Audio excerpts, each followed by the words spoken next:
Papakita ko po sa inyo yung ah, isang tanim ko dito na ubas na nasa maliit na paso.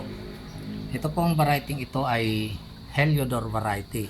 Alam niyo ang Heliodor ay isa sa mga ideal na variety na itinatanim sa paso.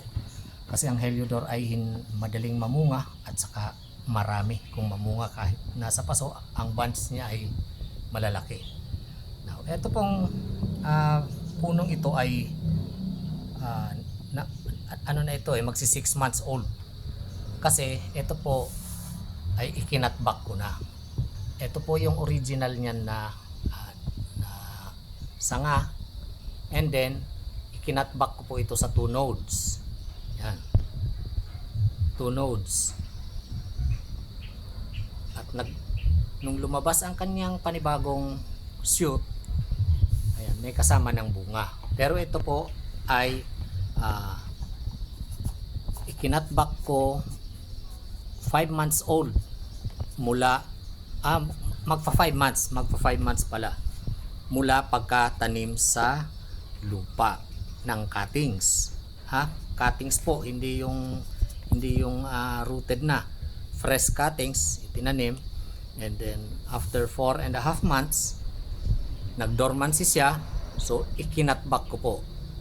After na ikatbak, ayan, ito na ang kanyang panibagong shoot na may bunga.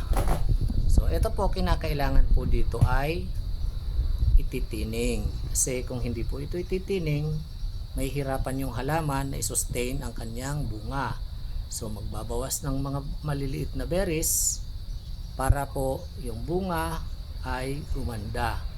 So yan, kailangan putulin yan, maliliit na berries, at ililimit lang po yung berries na papatuloyin.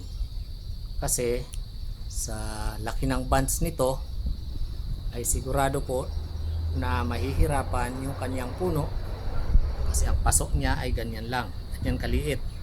Ayan, palm size.